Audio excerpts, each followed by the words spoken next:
Hi hello friends. ஒரு 19 வயது பெண் தன்னோட பட்ட படிப்புக்காக ஏர்போர்ட் போறாங்க. அவங்களுடைய பெயர் குர்லின், அவங்களுடைய தந்தை பெயர் கவுர். குர்லின் தன்னோட போர்டிங் எல்லாம் முடிச்சுட்டு ரொம்ப சந்தோஷமா போயிட்டே இருக்காங்க. ஆனா திடீர்னு ஏர்போர்ட்ல உள்ள அதிகாரிகள் வராங்க. குர்லினை கூப்பிடுறாங்க, வாங்க அப்படின்னு சொல்றாங்க. குர்லின் இல்ல, எனக்கு ஃபிளைட்டுக்கு டைம் ஆயிடுச்சு, நான் போகணும் அப்படின்றாங்க. இல்ல சும்மா ஜஸ்ட் ஒரு ஃபார்முலா தான் கூப்பிடுறோம், வாங்க அப்படின்னு சொல்றாங்க. சரி, குர்லினும் ஏதோ ஒரு கொஞ்சம் கால் நடுக்கத்தோட போறாங்க. என்னடா நம்ம ஃபிளைட் வர போக போது இவங்க வர கூப்பிடுறாங்களே அப்படின்னு சொல்லிட்டு, சரி இவங்க ஏர்போர்ட்ல உள்ள ஒர்க் பண்றவங்க தானே, கண்டிப்பா நம்ம போலாம்னு சொல்லிட்டு குர்லினும் போறாங்க. குர்லினுக்கு போறோன்னு திடீர்னு ஒரு ரூம்குள்ள கூட்டிட்டு போறாங்க. கதவை மூடிடுறாங்க. குர்லின் கைது செய்யப்படுறாங்க. ஏன் குர்லின் கைது செய்யப்படுறாங்க, வாங்க இந்த கதையை முழுமையா பார்க்கலாம். ஒரு சின்ன கிராமத்துல குர்லின் கவுர் வாழ்ந்துட்டு இருக்காங்க. அதாவது அந்த பெண் பெயர் குர்லின், தந்தை பெயர் கவுர். இவங்க வாழ்ந்துட்டு இருக்காங்க. தந்தை விவசாய குடும்பத்தை சார்ந்தவர். ஒரு 2 ஏக்கர் நிலம் வச்சிருக்காரு. நல்லபடியா விவசாயம் பண்ணிட்டு இருக்காரு. தாய் வீட்டுல உள்ள பணிகள் எல்லாம் பார்த்துட்டு குர்லினும் பார்த்துட்டு இருக்காங்க. தாய் பெயர் லக்ஷ்மி. லக்ஷ்மி 2 பேருமே ரொம்ப நல்லபடியா பாத்துக்கிறாங்க. இந்த தாய் தந்தையருக்கு ஒரு கற்பனை இருக்கு. என்னன்னா தன்னுடைய மகள் கனடா போய் படிக்கணும், வெளிநாடு போய் படிச்சு நல்ல வேலையில இருக்கணும், நல்ல மதிப்போட இருக்கணும் அப்படின்னு இவங்களுக்கு அந்த பெண்ணோட பெற்றோருக்கும் கனவு இருக்கு. இந்த 2 பேர் கனவோட நினைச்சு வாழ்ந்துட்டே இருக்காங்க. குர்லினுக்கு வயது 19 வயது. குர்லின் +2 எழுதுறாங்க. +2 எழுதி முடிச்சோன்னா வெளிநாட்டுக்கு போறதுக்கான என்ட்ரன்ஸ் எக்ஸாம்காக IELTS எழுதுறாங்க. IELTS படிச்சு எழுதுறாங்க. மார்க் குறைவா வருது. இருந்தாலும் குர்லினோட தாயார் என்ன சொல்றாங்கன்னா, கண்டிப்பா உன்னால ஜெயிக்க முடியும், வருத்தப்படாத, இந்த ஒரு முறை தோத்துனா அடுத்த முறை உன்னால ஜெயிக்க முடியும் அப்படின்னு சொல்றாங்க. குர்லினோட தாயார் ஊக்குவிக்கிறதுல குர்லின் அடுத்த முறை நல்லபடியா எக்ஸாம் எழுதுறாங்க. எக்ஸாம் எழுதி நல்லபடியா ஸ்கோர் எடுத்துறாங்க. கனடாக்கு எப்படி போறது, என்ன ப்ரொசீஜர், அவங்க எப்படி அப்ளை பண்ணணும்ன்ற விஷயம்லாம் குர்லினுக்கும் தெரியல, குர்லினோட பெற்றோருக்கும் தெரியல. ஏன்னா குர்லினோட பெற்றோர் அந்த அளவுக்கு எதுவும் படிக்கல. அப்ப குர்லினோட ஊர்ல என்ன ஆகுதுன்னா, விசா அப்ளிகேஷன் ப்ராசஸ்ன்னு சொல்லிட்டு அவங்க ஒரு பெரிய போர்ட் போட்டு அங்க நவீன் ஆர்வர்னு ஒரு பர்சன் வராரு. அவங்க பார்த்த உடனே அவர் என்ன பண்றாரு, கொஞ்ச நாள் குர்லின் வெளிநாட்டுக்காக ட்ரை பண்றதை கேள்விப்பட்டு குர்லினோட வீட்டுக்கே போறாரு. குர்லினோட அகாடமிக்ஸ் எல்லாம் பார்த்து பாக்குறாரு. உங்க பெண்ணுக்கு திறமை இருக்கு, ஆனா கொஞ்சம் திறமை குறைவா தான் இருக்கு. இப்ப நீங்க எங்ககிட்ட ப்ராசஸ் எல்லாம் பண்ணீங்கன்னா நாங்களே எல்லா விஷயமும் செஞ்சு கொடுத்துருவோம். அதாவது ஸ்ட்ரெயிட்டா போய் அவங்க படிக்கிறது மட்டும்தான் வேலையா இருக்கும் அப்படின்னு சொல்றாங்க. 5 லட்சம் வரைக்கும் சம்பளம் கிடைக்கும் அப்படின்றாங்க.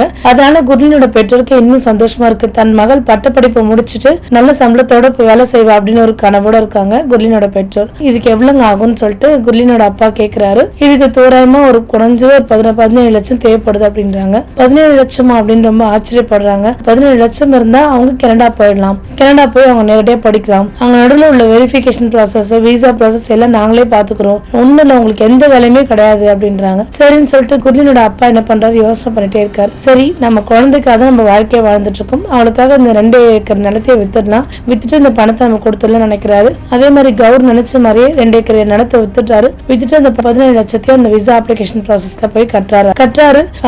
குர்லின் என்ன நினைக்கிறா, ஒரே சந்தோஷப்படுறா, நம்மளோட கனவு நினைவாக போகுது. ஏன்னா சின்ன வயசுல இருந்து குர்லின் சொல்வா, அம்மா நான் கனடா போவேன், கனடா போனா உனக்கு தங்கத்துல தோடு வாங்கி கொடுப்பேன், தங்கத்துல செயின்லாம் வாங்கி கொடுப்பேன், உன்னை நான் ரொம்ப நல்லா பாத்துப்பேமா அப்படின்னு சொல்வா. நான் உங்களே அங்கே அழைச்சிட்டு போயிடுவோம்னு சொல்லுவான். குர்லினோட தாய் தந்தைக்கு ஒரே சந்தோஷமா இருக்கும், நம்ம மகள் நல்லபடியா போகணும்னு நினைச்சிட்டே இருப்பாங்க. குர்லினுக்கு சில நாட்கள் கழிச்சு நவீன் ஆர்வலர் போன் பண்றாரு. போன் பண்ணிட்டு, இந்த மாதிரி உங்களுக்கு ப்ராசஸ் எல்லாமே முடிஞ்சிருச்சு, எல்லாமே ரெடியா இருக்கு, நாளைக்கு நீங்க ஃபிளைட் ஏற வேண்டியது மட்டும்தான் பாக்கி, அதனால என்ன பண்ணுங்க, ஆபீஸ்க்கு ஃபிளைட் டிக்கெட் வாங்கிட்டு போங்க, விசா எல்லாம் வாங்கிட்டு போங்க அப்படின்றாரு. குர்லினுக்கு ஒரே சந்தோஷம். தன்னுடைய சூட்கேஸ்ல எல்லாமே எடுத்து வச்சிட்டு இருக்கா. துணிமணிகள், சர்டிபிகேட், தாய் தந்தையோட போட்டோஸ் எல்லாமே எடுத்து வச்சிட்டு இருக்கா. ஒரே கனவு காண்றா, நாளைக்கு நைட்ல நம்ம ஃபிளைட் ஏறிடுவோம் அப்படின்னு ரொம்ப சந்தோஷமா படுத்துட்டு இருக்கா. ஆனா அம்மா அப்பா எப்படி நம்ம இல்லாம இருப்பாங்க அப்படின்னு அதை நினைச்சு கொஞ்சம் வேதனைப்படுறா. நம்ம நல்லபடியா படிப்பு முடிச்சுட்டு வந்துட்டு அம்மா அப்பாவையும் கூட்டிட்டு போறான்னு தன் மனசுல ஒரு கனவு காண்றா. கனவு காண்டோடனே என்ன பண்றாங்க, மறுநாள் என்ன பண்றா, குர்லின் வீட்டுல இருந்து வெளியேறா. அம்மா நான் போயிட்டு வரேன்னு சொல்லிட்டு அம்மா அப்பாக்கெல்லாம் காலில் விழுந்து ஆசீர்வாதம் வாங்கிக்கிறா. அப்ப அப்பா ஏர்போர்ட் வரைக்கும் வராரு. போர்டிங்லாம் முடிஞ்சிச்சு. ஒரே ஸ்டெப் முடிக்கும் போது ஒரே சந்தோஷம். அவங்க தன்னோட ஏர்போர்ட்ல தன்னோட அப்பாவுக்கு ஒரு சமயம் கை காமிச்சிட்டு இருக்கா, முடிஞ்சிருச்சுன்னு சொல்லிட்டு. அவங்க அப்போ தன் மகளையே ரொம்ப வெறிச்சோடி பார்த்துட்டு இருக்காரு. தன் மகளையே ரொம்ப நேரம் பார்த்துட்டே இருக்காரு. போர்டிங் முடிச்ச உடனே கொஞ்ச நேரத்துல எல்லாம் ஏர்போர்ட்ல உள்ள ஆபீசர் குர்லினோட பாஸ்போர்ட்டை ஸ்கேன் பண்றாங்க. பாஸ்போர்ட்டை ஸ்கேன் பண்ணிட்டு குர்லினை கூப்பிடுறாங்க. குர்லின் சொல்றா, எனக்கு ஃபிளைட்க்கு நேரம் ஆயிடுச்சு, நான் போகணும் அப்படின்னு சொல்றா. இல்ல ஜஸ்ட் ஒரு ஃபார்மல் தாமா, வாங்க அப்படின்னு சொல்லிட்டு ஒரு ரூமுக்கு கூட்டிட்டு போறாங்க. அந்த ரூம்குள்ள பாத்தீங்கன்னா ஒரு இருட்டா ஆகிற மாதிரி இருக்கு. ரொம்ப பயப்படுறா குர்லின். குர்லினுக்கு காலில் நடுக்கம் எடுத்துக்கிச்சு. என்ன இந்த ரூம்க்கு நம்ம ஏன் கூட்டிட்டு வராங்க, நம்ம எந்த தப்பும் செய்யலையே அப்படின்றா. குர்லினை பார்த்துட்டு ஏன் என்ன கூட்டிட்டு வந்தீங்க, எனக்கு ஃபிளைட் டைம் ஆயிடுச்சு அப்படின்றா. உங்க பேர் என்ன அப்படின்னு சொல்லிட்டு என் பேர் குர்லின் கவுர் அப்படின்றா. என்னோட தந்தையர் பேர் கவுர் அப்படின்றா. சரி வாங்க அப்படி உட்காருங்க அப்படின்றாங்க. உட்காடுறாங்க. குர்லின் இந்த பாஸ்போர்ட் போலியானது அப்படின்னு சொன்னேன். குர்லின் பயப்படுறா, ரொம்ப பயப்படுறா, பதட்டம் ஆயிடுறா. இல்ல என்னோட ஏஜென்சி கரெக்டா பாஸ்போர்ட் எல்லாம் நான் கரெக்டா தான் கொடுத்துருக்கேன்னு சொன்னாரு அப்படின்றாரு. இல்ல இந்த பாஸ்போர்ட் போலியான பாஸ்போர்ட், உங்க பேர்லயே இந்த பாஸ்போர்ட் கிடையாது அப்படின்றா. அப்ப குர்லினுக்கு ரொம்ப பயம் வந்துருச்சு. சரி நீங்க எந்த இடத்துக்கு போறீங்கன்னு சொல்லுங்க, நான் அந்த இடத்துல இருக்குன்னு. அப்புறம் ஒரு காலேஜ் பேரை சொல்றா. ஒன்டாரியோல இருக்கு இந்த காலேஜ் அப்படின்றா. அப்ப அங்குள்ள போலீஸ் அந்த காலேஜ் பேரை கம்ப்யூட்டர்ல தேடி பாக்குறாங்க. அந்த அப்படி ஒரு காலேஜே இல்லைன்னு வருது. அப்படி இல்லைன்னு வந்தோடனே இன்னும் பயப்படுறா. ஐயோ நம்ம ஏஜென்சி நம்மளை ஏமாத்திட்டாரா, நம்மள பொய்யா பண்ணிட்டாரா அப்படின்னு சொல்லிட்டு ரொம்ப பயப்படுறா, ரொம்ப பதட்டமாடுறா. கிட்டத்தட்ட அந்த விசாரணை ரொம்ப நேரம் போயிட்டே இருக்கு. இந்த ரூம்குள்ள போன குர்லின் இன்னும் வரவே இல்லையேன்னு சொல்லிட்டு அப்பா வெளியிலே காத்துட்டு இருக்காரு. அப்புறம் அங்க ஒரு அதிகாரி வந்தாரு. சார் இங்கெல்லாம் நிக்காதீங்க, நீங்க உங்க வீட்டுக்கு போங்க, நாங்க விசாரணை முடிச்சுட்டு நாங்களே அனுப்பிச்சு வச்சிருவோம் அப்படின்றாங்க. ஐயா அவ குழந்தை எதுவாக இருந்தாலும் நீங்க எங்கிட்ட கேளுங்கய்யா, அவர் சின்ன வயசு குழந்தை, எல்லாமே எனக்கு மட்டும் தான் தெரியும், அவளுக்கு எதுவுமே தெரியாது அப்படின்றாங்க. இல்ல சார் நீங்க போலான்னு சொல்லிட்டு போக சொல்றாங்க. போக சொல்லிட்டு என்ன பண்றாங்க, இமிகிரேட் டிடென்ஷன் சென்டர்ல வச்சிருக்காங்க. வச்சுட்டு உடனே அவகிட்ட கேக்குறாங்க, எல்லா விஷயமும் கேக்குறாங்க. அப்பதான் குர்லின் சொல்றா. குர்லினுக்கு இதே ரொம்ப படப்படுக்குது. படப்படுத்த சொல்றா, இந்த மாதிரி நான் படிக்கிறதுக்காக இந்த மாதிரி ஒரு விசா அப்ளிகேஷன் ப்ராசஸ்ல நாங்க எல்லா ப்ராசஸ் பண்ணோம், அவர்கிட்ட பணமும் கொடுத்தோம், அதுக்கு நம்பிதான் நாங்க போலான்னு இருக்கோம் அப்படின்னு சொல்றான். இதை கேட்ட உடனே என்ன பண்றாங்க, அங்குள்ள போலீஸ் என்ன பண்றாங்க, இந்த பெண் போலியான டாக்குமெண்ட் மூலியமா வெளில போறாங்க, இதுல அப்ளிகேஷன்ஸ் ஃபார்ம்ல இருந்து எல்லாமே போலி அப்படின்னு சொல்லிட்டு அவங்க கிட்ட கேஸ் போட சொல்றாங்க. அவன் ரொம்ப பயப்படுறான், இந்த தப்புக்கு எனக்கு எதுவுமே கிடையாதுன்னு ரொம்ப தேம்பி தேம்பி அழறா. இருந்தாலுமே அவங்க போலீஸ் ஆன அவங்களோட கடமையை அவங்க செஞ்சுட்டு இருக்காங்க. அப்ப வழக்கு போட சொல்லி சொல்றாங்க. குர்லினோட அப்பாவா வீட்டுக்கு போறாரு. வீட்டுக்கு போய் பாத்தீங்க அப்படின்னா அந்த விசா அப்ளிகேஷன் சென்டர் இந்த இடத்துல கிடையாது, பணத்தெல்லாம் எடுத்துட்டு ஓடிட்டு இருக்காங்க. அவங்க கிட்ட ஹெல்ப் கேட்கலான்னு போறாரு. குர்லினோட அப்பாவுக்கு ஒண்ணுமே தெரியல. ஊர் மக்கள் எல்லாமே கௌரவ பார்த்து ரொம்ப கேவலமா சிரிக்கிறாங்க. இந்த பொண்ணு திமிர் பிடிச்சவ, எல்லாம் அவளுக்கு இப்படிதான் தேவை அப்படின்னு சொல்றாங்க. குர்லினோட அம்மா தன்னோட மகளை நினைச்சு மயங்கி விழுந்துடுறாங்க. இப்ப ஊர் மக்கள் எல்லாம் பாக்குறாங்க, கௌருக்கு என்ன செய்யறது எது செய்யறது ரொம்ப புரியாம இருக்காங்க. அப்ப என்ஜிஓல இருந்து ஒரு பெண் வராங்க. அவங்க பேரு ஆயிஷா. அதாவது இந்த மாதிரி விசா அப்ளிகேஷன் ப்ராசஸ் ஏமாத்துறவங்களுக்கு எல்லாம் உதவி பண்றாங்க. ஏன்னா அவங்களுக்கு படிப்பறிவு இல்லாத அம்மா அப்பாவா இருப்பாங்க, அவங்களுக்கு எல்லாத்தையும் ஹெல்ப் பண்றாங்க. அப்ப குர்லின் எப்படியாவது வெளியில எடுக்கணும்னு நினைச்சிட்டு என்ன பண்றாங்க, இவங்களுக்கு உதவுறதுக்காக அந்த ஊருக்கு வராங்க. அந்த ஊருக்கு வருவனே அந்த ஏஜென்சியை வச்சிருக்க ஆபீஸ் தான் முதல்ல போய் பாக்குறாங்க. அந்த ஆபீஸ போய் பாக்குறாங்க. அந்த ஆபீஸ் ஷட்டரால மூடி இருக்கு. ஆனா அங்க ஒரு ஸ்கேன் QR கோட் ஒன்னு இருக்கு. அவங்க ஒரு பேம்ப்ளெட்ல ஆயிஷா என்ன பண்றாங்க, அந்த ஸ்கேன் கோட் எடுத்துறாங்க. ஸ்கேன் கோட் எடுத்து ஸ்கேன் பண்ணி பார்த்தா ஒரு டெலிகிராம்ல ஒரு மேப்பிள் ஃபாஸ்ட் ட்ராக்னு சொல்லிட்டு ஒரு குரூப் இருக்கு. அந்த குரூப்ல நிறைய பேர் இருக்காங்க. அதாவது உங்களுக்கு வெளிநாட்டுக்கு போனா நீங்க இங்க டாக்குமெண்ட்ஸ்ல அப்லோட் பண்ணீங்கன்னா நாங்களே உங்களுக்கு எல்லா ஏற்பாடும் செய்வோம் அப்படின்னு சொல்லிட்டு அதுல போட்டிருக்கு. ஆயிஷா என்ன பண்றா, இந்த விஷயத்த என்ன பண்றா, சைபர் கிரைம்க்கு கொடுக்குறா. இந்த மாதிரி ஒரு விஷயத்த தான் மாட்டிருக்காங்க அப்படின்றா. குர்லினை விசாரிச்சுட்டே இருக்காங்க போலீஸ். குர்லினை விசாரணை பண்ணும்போது என்ன பண்றாங்க, குர்லின் போய் சொல்றாங்களா கேட்கும் போது குர்லின் கிட்ட ஒரு போன் நம்பர் பாக்குறாங்க. குர்லின் சொல்றா, சார் நான் பொய் எல்லாம் சொல்லல, நீங்க என்னோட மெசேஜ் எல்லாம் பாருங்கன்னு சொல்லிட்டு குர்லின் மெசேஜ் எல்லாம் காமிப்பாங்க. அப்ப குர்லின்குள்ள போன் நம்பர் பாப்பாங்க. அந்த போன் நம்பர் செக் பண்ணி பாத்தீங்கன்னா அந்த நம்பர்லாம் டெல்லியில இருக்கு. அப்ப இவனோட ஹெட் பாத்தீங்கன்னா டெல்லியில தான் இருக்காங்க அப்படின்னு சொல்லுவாங்க. அப்ப குர்லின் தன் மனசுக்குள்ள நினைச்சுக்கிறா, அப்ப இந்த மாதிரி நிறைய பேர் ஏமாத்துறதுக்கு இங்க இருக்காங்க போலன்னு நினைச்சிட்டு தான் அப்ப போலீஸ்க்கு திடீர்னு ஒரு போன் வருது. இதுல வெறும் குர்லின் ஒரு பெண் மட்டும் பாதிக்கல, இதுல நிறைய பேர் பாதிச்சிருக்காங்க. கேஸ நீங்க கரெக்டா விசாரிங்க, இது ஒரு ஃபைல் மட்டும் இல்ல பல ஃபைல் அவங்க கிட்ட இருக்கு அப்படின்னு சொல்றாங்க. சரின்னு சொல்லிட்டு என்ன பண்றாங்க, போலீஸ் விசாரணை இன்னும் அதிகப்படுத்துறாங்க. இன்னும் நிறைய கேள்விகள் கேட்கறாங்க. குர்லினோட தாயார் ரொம்ப உடம்பு முடியாம அழுது என்ன பண்றாங்க, ஹாஸ்பிட்டல் அட்மிட் ஆயிருக்காங்க. அப்ப குர்லினோட அப்பா எல்லா இடத்துக்கும் நடந்து பாக்குறாரு. குர்லினோட அப்பா ஆயிஷா மூலியமா என்ன பண்றாரு, நிறைய தேடல்கள் பண்றாங்க. அப்ப இவங்க ரெண்டு பேருமே தேடிட்டு இப்ப இது என்ன அப்படின்னா, இது ஒரு பெரிய ஃப்ராட் ஏஜென்சியா இருக்கு. அதாவது பஞ்சாப்ல உள்ள மக்களுக்கு இவங்க ஹெல்ப் பண்றதா சொல்றாங்க. ஹெல்ப் பண்றதா சொல்லிட்டு பணம் கிடைச்ச உடனே அந்த இடத்த விட்டு காலி பண்ணி போயிடுறாங்க அப்படின்னு தெரிய வருது. இது பஞ்சாப்ல மட்டும் இல்ல, நிறைய இடத்துல லுதியானா, மகாராஷ்டிரா, மும்பை எல்லா இடத்துலயுமே இருக்கு அப்படின்னு சொல்றாங்க போலீஸ்காரங்க. ஒரு ஐபி அட்ரஸ் இவ்வளவு இடத்துல இயங்குதா, இது சாதாரண சின்ன நெட்வொர்க் கிடையாது, இது ஒரு பெரிய நெட்வொர்க் அப்படின்றாங்க. அப்ப ஆயிஷா ஏதோ ஹெல்ப் பண்றான்னு பாக்குறாங்க. அப்ப இது பாத்தீங்க அப்படின்னா அந்த மேப்பிள் நெட்வொர்க்ல பாக்குறாங்க. மேப்பிள் நெட்வொர்க்ல எல்லாம் பாத்துட்டே இருக்காங்க. சரி நம்ம ஏதாவது செய்யணும் அப்படின்னு நினைச்சிட்டு இருக்காங்க. இதுக்கிடையில என்ன குர்லினுக்கு ஜாமீன் கிடைச்சது. ஜாமீன் கிடைச்சு குர்லின் வெளில வராங்க. குர்லின் பார்த்த தாயார் என்ன சொல்றாங்க, நம்ம பணம்லாம் போயிடுச்சு, வருத்தப்படுறியா அப்படின்றாங்க.